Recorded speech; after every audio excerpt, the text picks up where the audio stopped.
voice. I got a cold, so if I go in and out, just kind of ignore it. And then this is Matt. I'll let him introduce himself.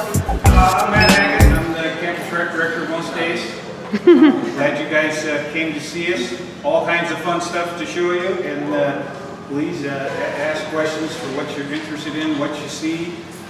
Nothing like coming to a place live and getting to visit with some of your past students here. Ms. Brooke is an NKU student, so there are jobs out there somewhere. Yeah, we're looking forward to sharing the place with you. And I'm sure you guys might know Tyler O'Brien, your one of the classmates, is a facility supervisor here. So he's going to ask a lot of the questions, I'm sure, put us on the spot.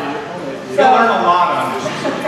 Yeah, he doesn't already know anything. So I'm sure we'll get some behind the scenes tour. I'm not sure exactly. We can go sometimes behind the ropes here. So we'll get headed off to the gym first, and then we'll make our way back.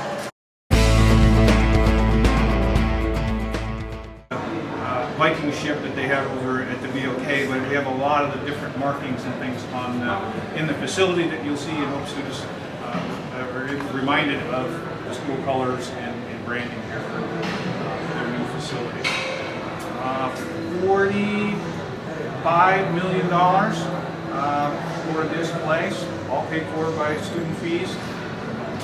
It's been about 5 years in the making, and when we sit down in the classroom, we can talk more about how we got to this point. And this also included this facilities upgrade that the students requested. Also included, you guys have been down to see the intramural fields. So 2.5 acres of artificial turf lights. Redid the basketball court there. We did some work on the sand volleyball courts there too as part of this project. So it's both an indoor and outdoor facility. Questions for gym number 1? What's the timeline when this will be finished? That's on, right? Yes, it is. Okay. They tell us the 21st. So Oh. we should see.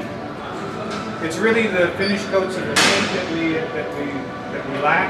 We're down here, and the track surface that will be coming this week. So we are very close. Back wall was painted yellow was the end of it. All these open spaces here with the plastic was all filled in with cinder block. Same on this side, so we took, again, all the walls out. You'll be able to see into the main gym from here, and this area will get a lot wider that has the equipment in it. This is only about 10% of the equipment in the building. This is not our main weight room. You'll be able to look from here into the main gym. Up top here, the track has always been there, you just never could see it. So we took all of that block out, and you'll be able to not only see people, but when you're running on the track, you'll be looking down into the main gym on the left and this big main atrium space on the right. So this is one of the really cool things that the architects did. And we had Canon Omni. Canon was the national design firm. Omni is a firm out of Atlanta, the managing company. Canon's done a number of national facilities and rec centers in the country. This will likely win a number of architectural awards, and the design, they were able to essentially find this 2-story atrium space in our existing building. That was one of the criticisms of the old place. It was low and dark and scary looking, and so it's hard to believe that this is really the old building with all the old No longer a dungeon. So you can see this was the old weight room. You can see some of used to be the boxes for the little square things here with the floor boxes for the treadmills that went across here. I remember those. What is this? This is just a seat wall to give you some separation from the exercise area. Okay. And these others are seating areas you can plug in your computer and Nice. charge your phone up. Soon there'll be some big screen TVs that are up here as well. And it looks a little hospitalish now, but there's more of the super graphics package that are coming for the building, so it won't look as clean. This is the old locker rooms, which are everything that we have is either being taken apart or renovated. So the old locker rooms, the main set are behind these walls, and they're all being renovated. Floors, ceilings, new locker. Thank God. This used to be the little lounge area that had a little tiny TV in it. This is now our second command control center for the building. Areas that are staffed all the time. Main desk, this desk, weight room, and pool when it's open, a permanent staff. There's also staff that roam inside the facility. So we used to do everything as soon as you walked in. It was always a big line when you came in the building because someone was trying to buy a membership, get a racquetball reservation, trying to check in, buy a guest pass, you wanted a towel. All that happened right as you tried to get in the building. So that is just entry and membership, separate areas up front. This is the rest of the stuff you need for the building. I need equipment, I want to make reservations, I want to get towels. All that will be done here out of this area.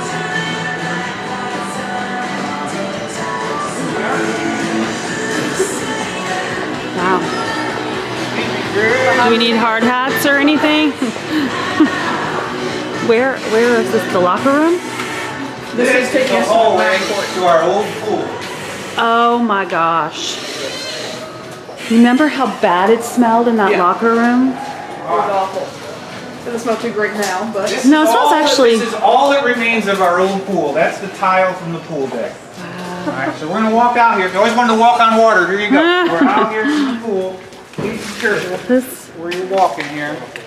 we are in the pool. This is the old pool. Wow. And so this is being transformed into a mat court, multi-activity court. And you see the curved walls that they're putting in here. Yeah. And across where we're standing right now will be another piece of glass dasher boards that go in here. So this is meant for indoor soccer, floor hockey. You can rollerblade in here. We have roller skates. You can roller skate in here. So I think this is going to be very, very popular with folks. That's the team area that's underneath this overhang over here, a separate bench area to come in. And there's a few windows that are into the cardio hallway and atrium space outside. This will be a poured surface, but very hard. Again, something hard enough to rollerblade and roller skate on, so not a hardwood floor for this area. And divider curtains that will be cut into two courts. Pretty good surface for volleyball, so there'll be 2 volleyball courts in here. One of the areas that's used for classes, it's a little quieter than where we were out in the main gym and main area. So this gym and the auxiliary gym are a single courts that'll be used a lot for teaching during the day, and then it's clubs, open rec, everything else here in the evening. Anybody want to guess how many visits from students? Not you. How many visits from students we've had since the start of school? So how many students visits to the rec center do you think we've had since the start of school? 10, 11. Shonda, how many? Take a guess. About 100 or so, maybe 100, all more. right. How about 20,000? I believe that. 20,000 visits from students since school started. That's a modest 49% increase over where we used to be. And as you see, we don't even have all the facility up and running yet. So I think it's going to be extremely popular once we get it all up and functioning. Any questions about the mat? What inspired doing this area? Come out a little bit. There you go. This area, something folks have always wanted to do, and we built the fields outside, which is great for soccer, and our soccer participation has gone through the roof out there. But a large international population that always wanted to play during the winter, and we never had a spot for folks to play inside with the basketball courts. And of course, it wasn't really shaped for that, so if we did play in there, you're going to pick a few people off the track or just people walking on the sides. So I said, well, there's a need for that, and so we started looking into places that had these courts. University of Louisville has just built a nice new building, nothing like this. Theirs is 128,000 square feet. This is 170, and includes aquatic space and outdoor space. So much more comprehensive than our friends down at Louisville as well. So anyway, it was something that's becoming more and more popular in multi-purpose space for new buildings. And we happen to have, again, this is leftover space from the old building, but we weren't going to keep this as a pool. We needed to do something with it, and it came out to be really a great size for the max space. I have a question. Yeah. So since you redid the pool and the locker rooms, did they take out the saunas? Are they having any of that? The sauna, that's later in the tour. The Okay. old sauna has Was become like a very- storage room. Yeah. And which is probably a good use for it. It was kind of It was. worn out after 20 some years. Behind us was a little tiny multi-purpose room, so that's where you've taken your aerobics class or taking your CPR class. This space behind you. This would have been a lab in racquetball court number 1, and this is going to be the bouldering wall, L-shaped bouldering wall, 800 square feet.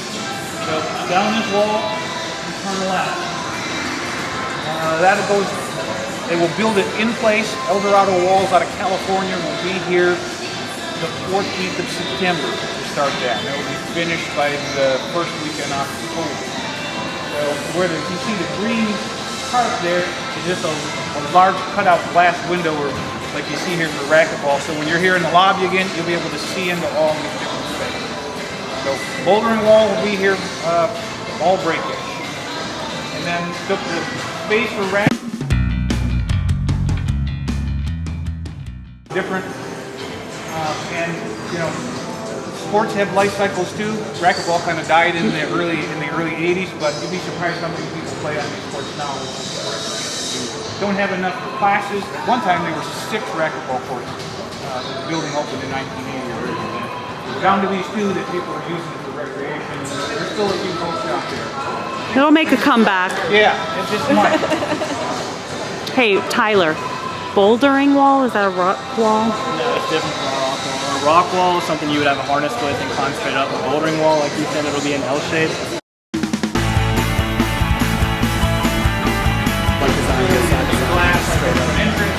Okay. So everything past this line here is all in the facility. This is the auxiliary gym.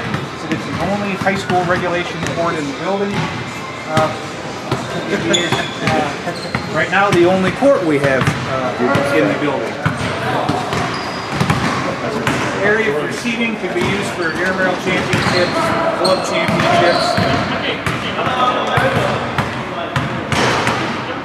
I bet this is used a lot right now. Yes, yes. We'll go around the other side.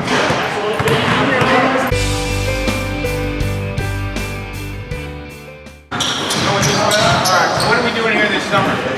Yeah, this is our temporary wait room for the summer. Until we got some of the other space.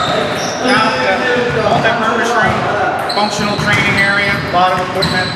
Rubberized surface can be used for a lot of things. We'll have, this is event space. Be food things, we're doing a big picnic going in here, folks will be eating here. It can be a dry land area for the swim teams, also a meet area for all the folks that connected right to the pool deck for some of the swim meet things we'll do. So a lot of different spaces that we want to, leave open to determine a lot of options for what we can do with it. A lot of multi-purpose space. Outside there's a really cool area. This is the patio area. Some say some of it's covered. For this, there's also, this is where, anybody here for Victor Fest? That's where the band was. Yeah. And cool. behind the construction fence that you see out there, that's where the new sand volleyball court will be going. So there'll be a lighted sand volleyball court, all enclosed in this decorative fencing, so it's part of the building. You have to come through here in order to be able to use this. And there'll be furniture and things out here, so a little indoor-outdoor space for people. Again, having the renovated space allows us to do a lot of things here in terms of social space for students that square footage is extremely expensive. It's hard to come by. The Louisville facility is brand new, totally standalone from their old place, and it is very tight and compact. We've got a hallway to get into the building, and all of the activity areas. There is no open space, there is no social space things. We were able to capture a lot of those areas here because of the renovated space, that a lot of the shapes and things didn't fit into an actual giant gymnasium or activity space, and we were able to capture those in some student social space. Wow. Area of the building used to be, this was the end of the building, right?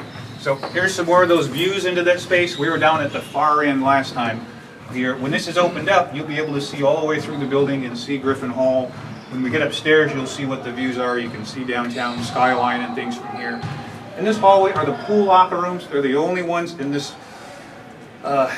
in the logistics and timing for the facility construction and maintenance. We had to try to make sure, how do we stay open? Some things we have to have, and having restrooms, locker rooms is one of those things. So when can they have different sections of the building that we have been planning out, that this is what we've had for most of the summer, is one set of locker rooms. So these are the new pool locker rooms that are in here. Also something that we have that many facilities don't, and we did not have before, family changing rooms and gender inclusive changing rooms. And it's inside here, it's at a number of different areas. There are half a dozen or so different versions of this. So there are changing rooms, there are places with just restrooms, there are places with restroom showers and changing rooms. And this has access right to the pool deck, although you could use it for other purposes. So folks, families, folks with disabilities, anybody who wants or needs a little more privacy or needs folks to help them out. Top of the stairs here is meant to be 10-15 minutes as you wait to go to your fitness classes or classes that are here. There are 3 studios up here, 1, 2, and 3 at the far end. There's a class going on that we can't get in. We are going to get into the one at the far end, I think is where our seats are waiting for us. All right. So we will go in there. This is where you meant to spend a little longer time. Soon this will be hooked up and all wired here for folks in terms of study tables, or to hang out in more comfortable chairs here. Look out over the new courtyard. Spinning studio, large studio, and also student government was interested in bigger meeting spaces for some of the larger organizations. And so we have a number of the Greek organizations that meet here. For folks over 100, that'll seat 114 in this room. It also has the smart classroom technology and the screens, projectors. There is another group that's meeting in multi-purpose room 2, which is about 35, can set up for about 35 people, and also smart classroom technology.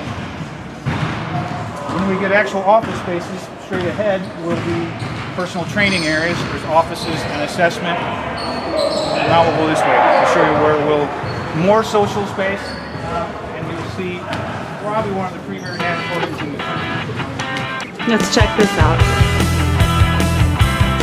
That is awesome. So it is an 8-lane competition pool, shallow water, active area here, either lessons, water volleyball, basketball, separate dive well with 1 and 3 meter boards, the aqua climbing wall that the young ladies are on there, and then yes, this is a 35-person warm water pool, otherwise known as a hot tub. This or that? The one that looks like an amoeba. Cleaning of the pool area. I love it. Hot tub, that's what it is. All year round hot tub. Yeah. How much have you used? Perfect. And there you can see the sand volleyball courts through the windows. Oh yeah. No, See, it's only there's like the sand 35. volleyball courts. In the hot tub? Yeah. It probably could be more, but Yeah. Give me about 30. That is gonna be so fun. I want to be in college. playing basketball. Scoreboard, Jumbotron. Let's see who our Tyler, a decent employee, but I don't see his name up there as employee of the month.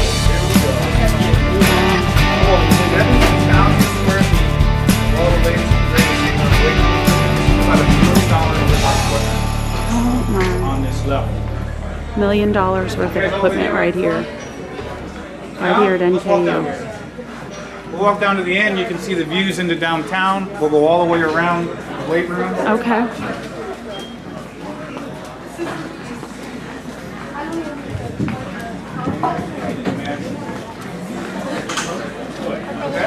Good job. Class.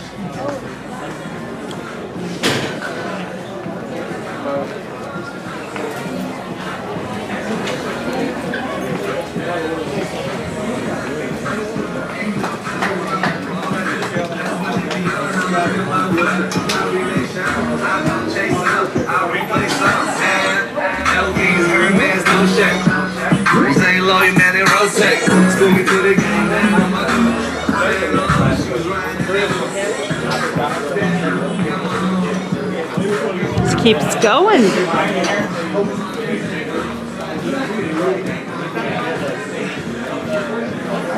It keeps going. Yeah. Oh my gosh. Around, you can see there's downtown and there's the skyline. Oh yeah, yeah, yeah. There's downtown skyline. Can't really see it.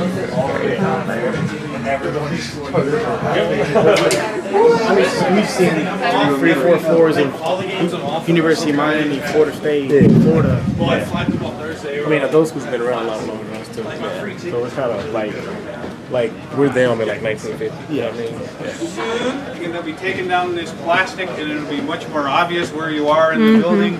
Even for the other weight room, you'll be able to see in and see the folks on the track, which goes around here.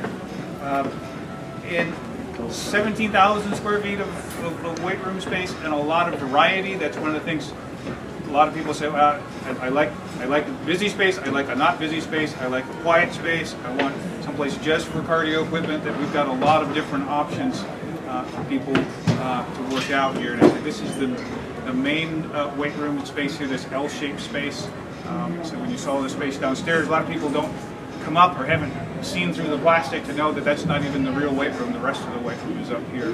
So our offices are through this level here. They're not finished yet, but it's a two-story deal. So this is, you're right over top of the main entrance now. So for our staff, it's kind of one set of stairs here that separates us from going up and down for the main entrance. And it'll also be a big main stair here to enter the facility. That, even though exercise is good for you, you won't have to walk a half a mile in order to get to the weight room anymore.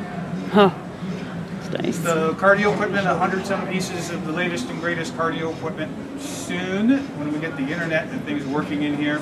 All those are touchscreen computers, television, so you'll have internet on there. You'll have your own cable hookup to watch whatever channel that you wish to watch on there.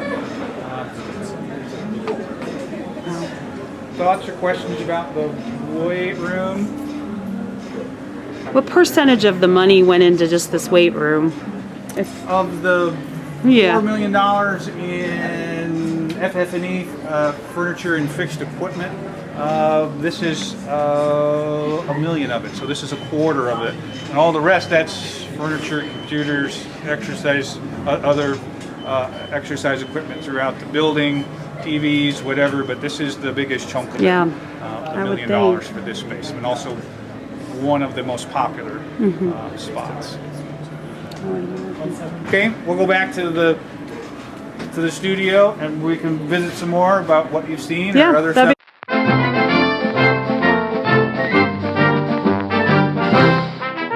Most likely, we're doing it out in that other space.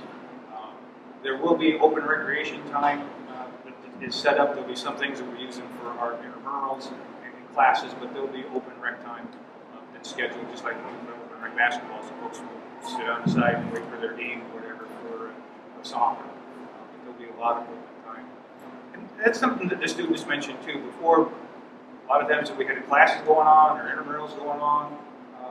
That's it. There wasn't any space for people to come in and do what they wanted to do. That one of the prime tenets for the operating the facility is that we're going to have activity space available all the time when the facility is open. We're open about 100 hours a week. To come in, there's space for open rec, soccer, volleyball, there's lap swimming time, the pool's open, but you're not going to come over and find a place all booked up for things.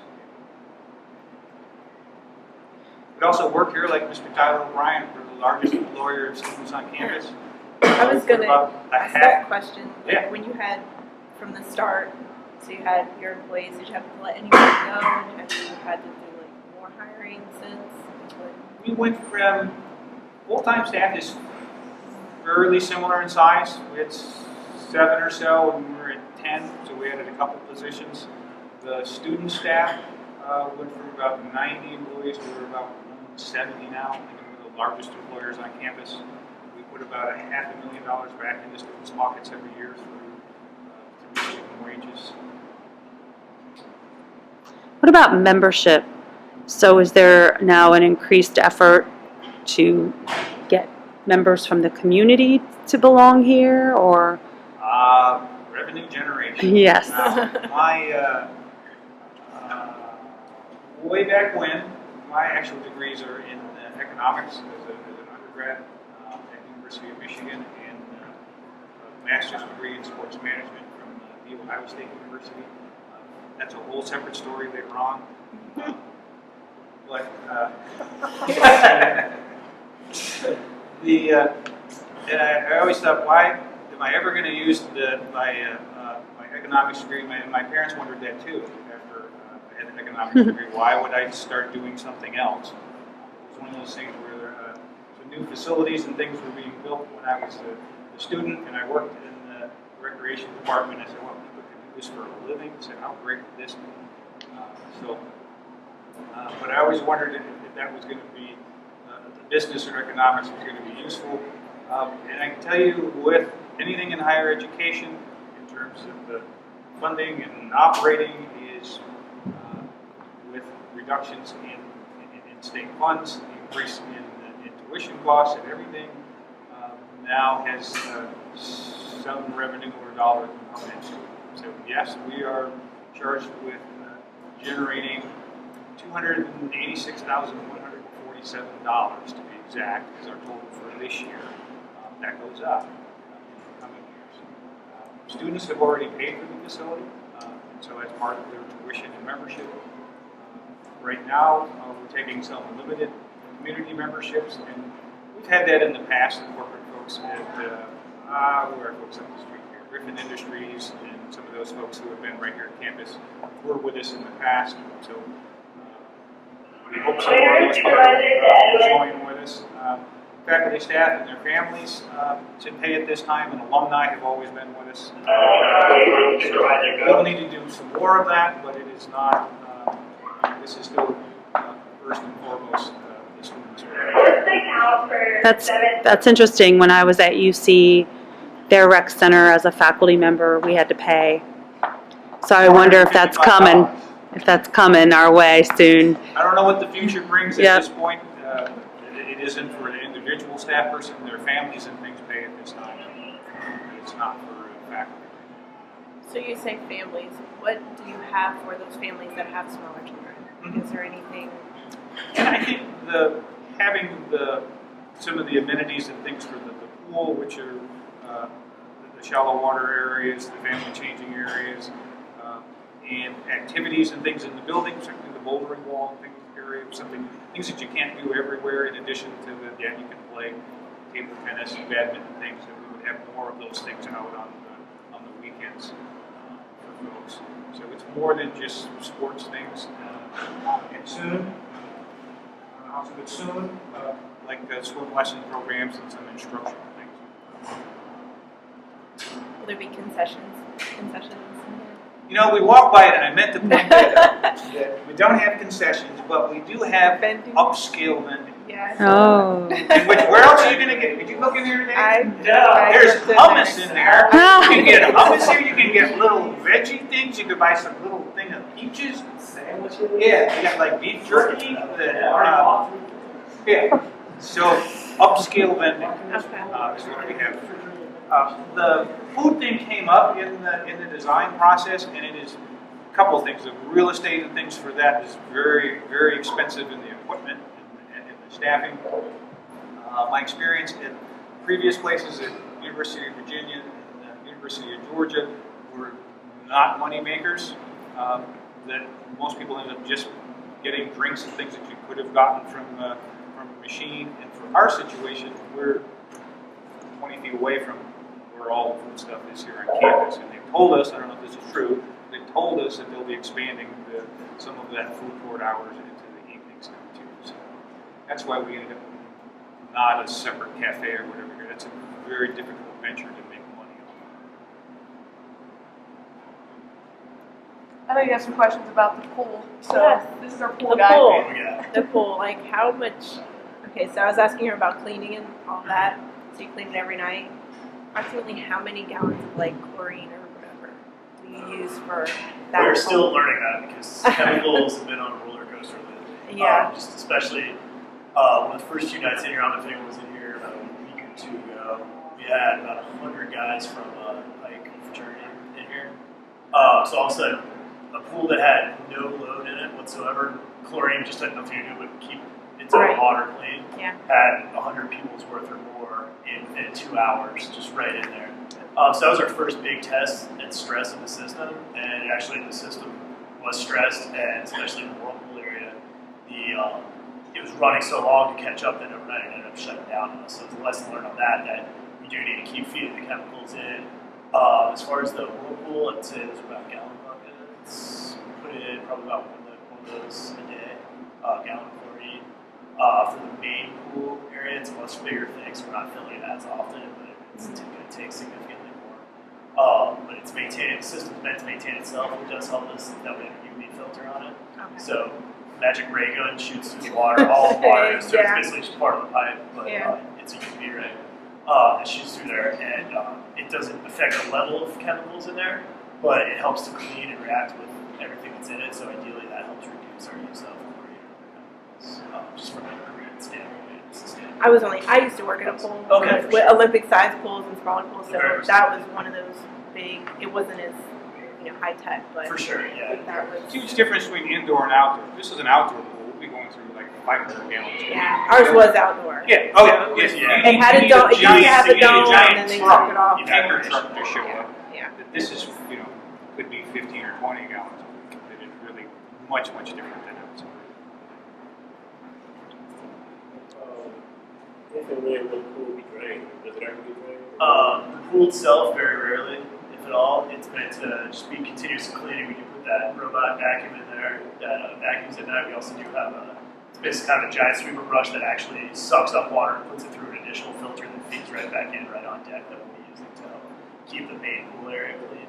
The whirlpool will be drained about every 2 weeks. Depending on the second, you can get increased. About every 2 weeks. I was not here yet for the fill process of the main pool. That's 340,000 gallons of water. About a 2-3 day fill, I think. And then the whirlpool work, we can fill it and get it back up to temperature overnight. So we close at 9 o'clock, they come in third shift, drain it, clean it, and start to refill it. Chemicals are back balanced by the time we open at 11 a.m. So that's a lot more doable on a regular basis. And just due to the nature of warmer water, it's a lot friendlier environment for things that we don't want on us. So that's why we're doing that. That one definitely has to be drained and cleaned. It's a lot more water than you think. 340,000 gallons of water. Put that into little tiny water bottles. Put them end to end. Reach from here to Chicago. It's a lot. So if somebody wanted to rent those areas you were talking about, is that a new position you had to think about that you didn't have before for event space? You mean a new location? Well, you talked about there's some new spaces where people can maybe rent it, the patio, or so who on your staff would be responsible for events, on-campus events that might happen here?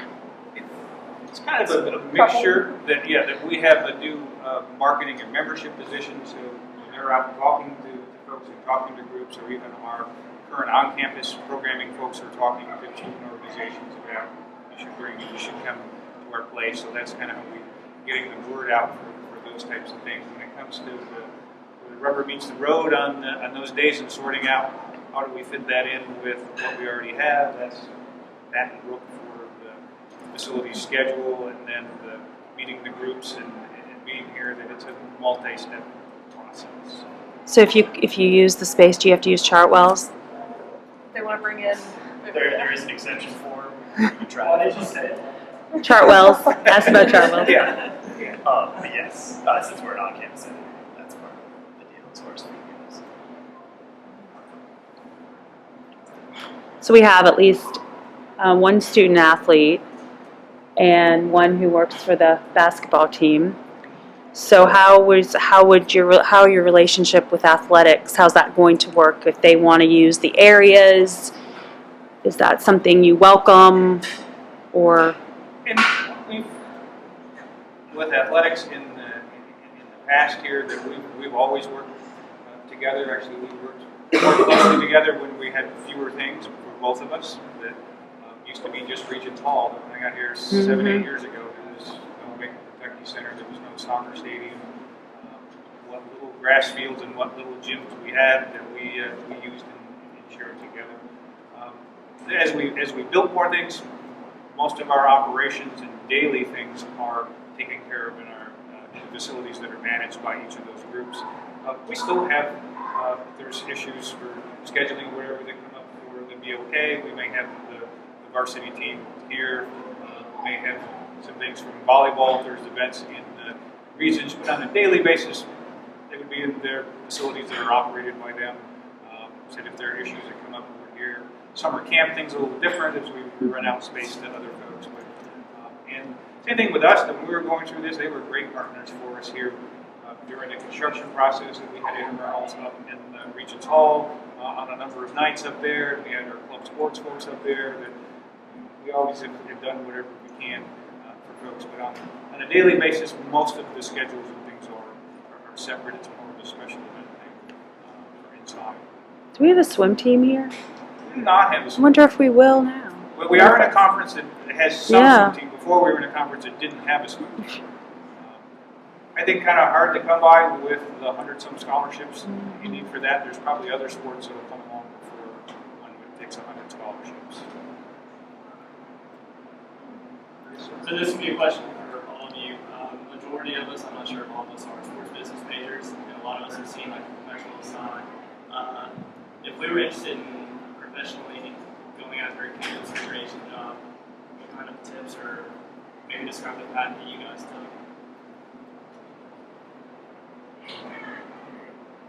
So I did sport management in grad school. It was very similar, where it was you're focusing on either college athletics or professional sports. Campus rec kind of falls in that gap. Is it recreation or is it sports management? So there's kind of a gap in there. So my path was kind of similar to yours, actually. The start of my story. I went to undergrad out in Colorado at Fort Lewis College, a smaller D2 school. You go on to either play soccer or lacrosse in college.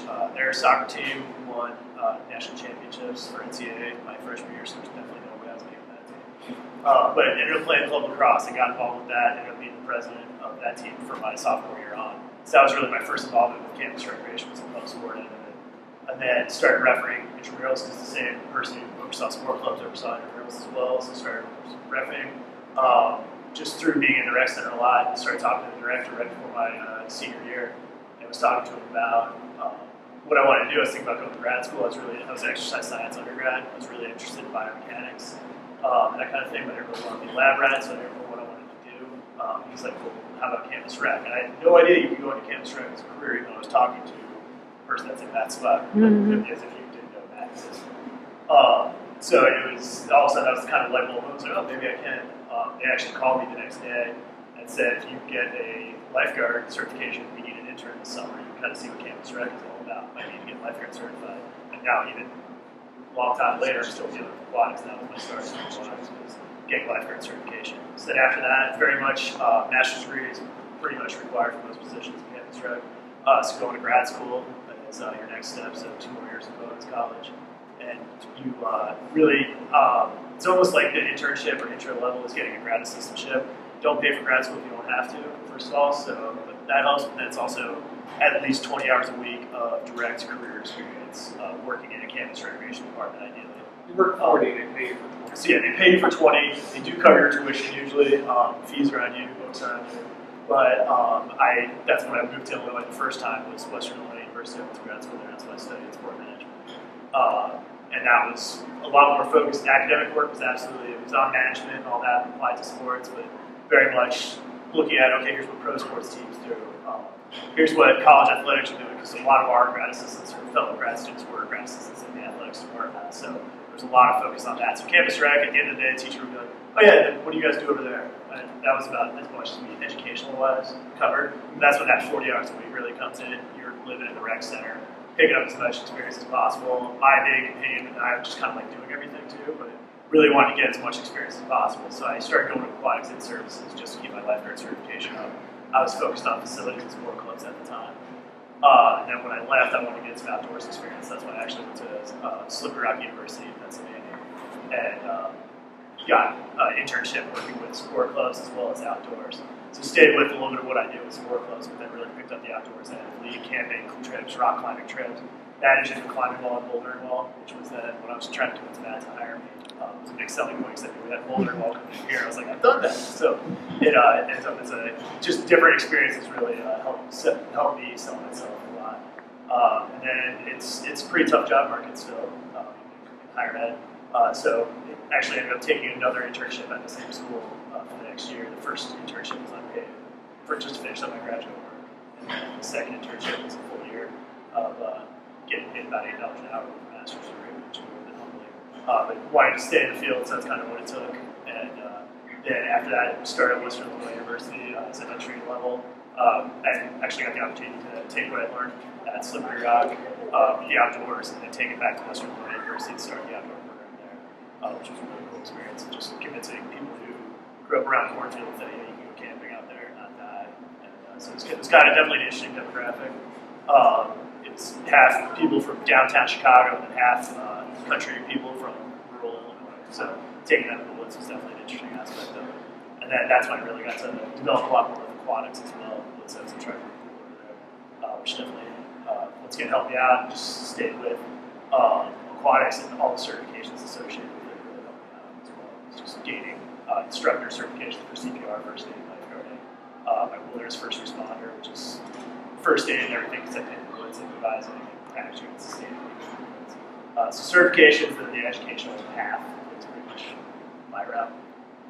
I think another thing to add on to the biggest part is networking. I mean, I was here as a student that graduated in May of 14, so just a little over a year ago. I went to grad school up in Illinois. Just got my diploma last week, actually.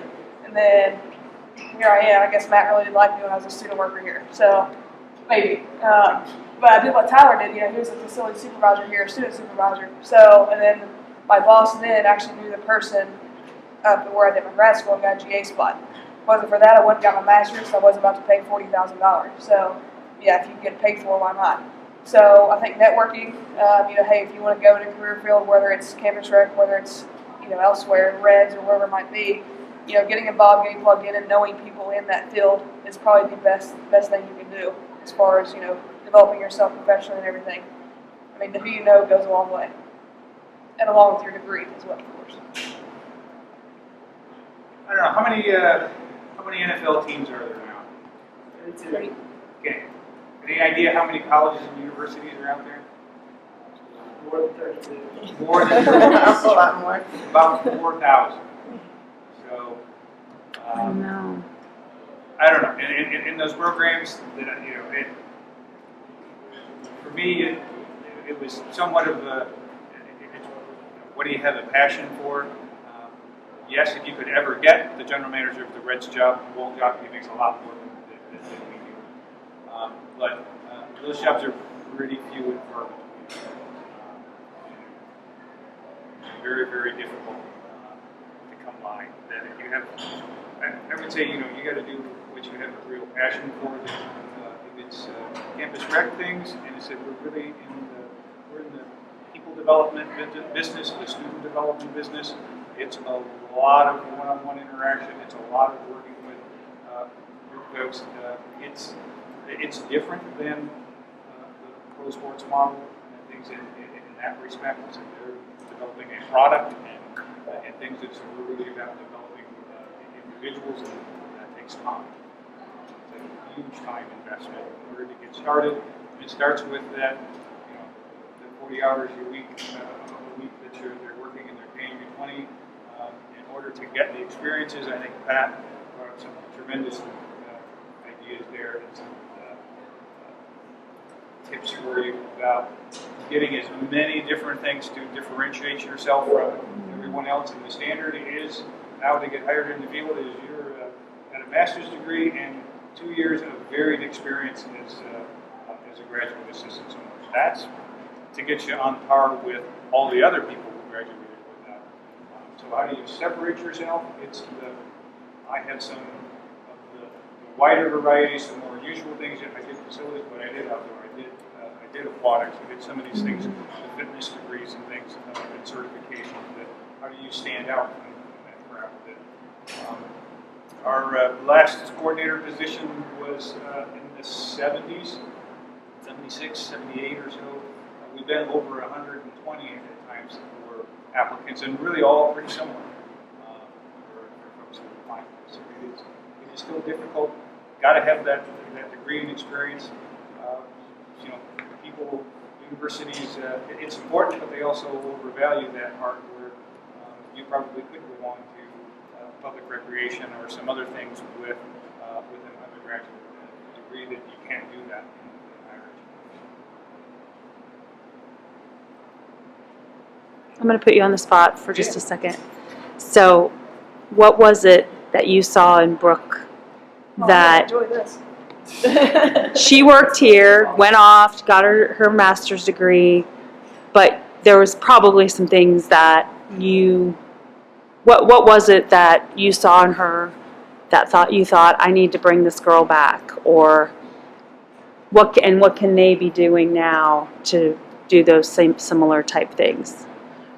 And you never know where that begins. It actually wasn't about the last time I saw her. It was more about all the time that I saw her as an undergrad before she'd even made this decision. And most of the people, it's a commercial.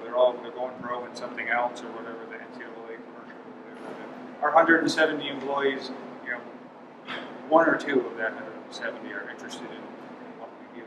And I don't know if Brooke even knew she was interested in what we did when she first started with us.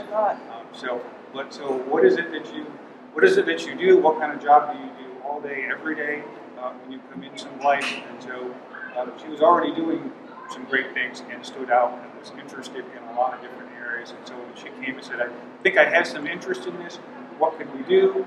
We tried to get her some additional experiences to help get ready for what could be a possible graduate assistantship position somewhere else. And then not knowing whether you have that, and she was willing the perseverance to continue that and to get out and get her GA position. And we know it's a very small field. We know people, so we know she got her position. We know how she was doing all along, whether you knew that or not. we have those cameras everywhere, so we knew how you were doing there. We knew the extra effort that you did in order to finish. And then, really, what put her over the top was that she also she kept in touch with us. Whenever you came back to town, you stopped by, hey, how things are going with the building. We asked, how things are going with the program and stuff. That's important. And then she happened to eat at my favorite place, which is Chipotle. This summer, when we had some staffing things in a hurry, that our positions were all backed up, and we had about 30 days to run 5 searches simultaneously. And I look up from eating my Chipotle and, hey, isn't that Brooke? Brooke, why don't you come see us? And so we just started talking about possibilities, but seriously, it was the work she had done all the way up to that point. Had she been somebody who, a work avoider type of person, or someone we found out that didn't really put full effort into it in terms of the graduate assistantship things, she wouldn't be here. So it's really the work you've done all the way up to get to that. What? And that is recorded. Yes. If you ever need a copy. So you all convinced? You're going to go into accounting now? This is really not. Thanks. It's been a great evening, but it's really not for me. No, not accounting. I don't care what. No. Tell him, a couple of you, what you want to do. Just, I'm sure he's sitting here thinking. Tyler, he knows about you. Nick, tell him what you're doing General with. manager of the Reds? Oh, yeah. Currently, I'm not sure. We'll see. We need to have a talk about that. Yeah.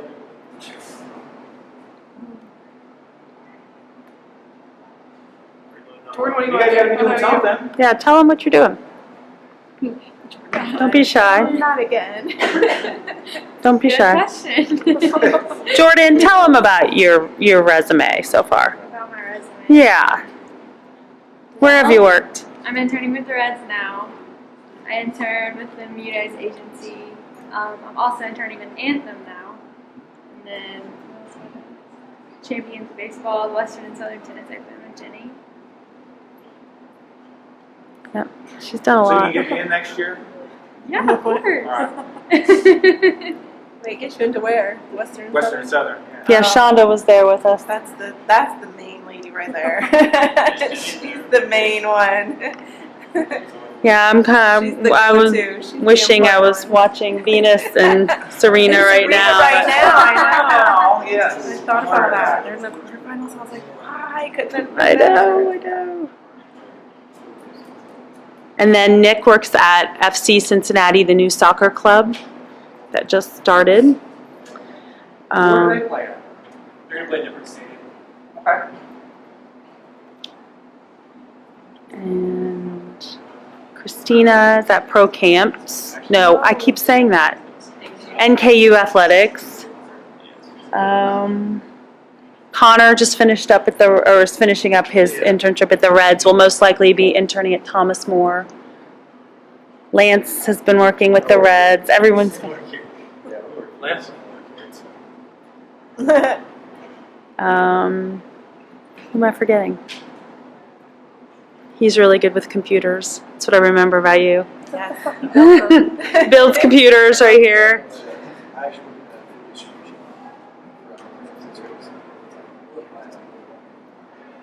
There you go. IT guy.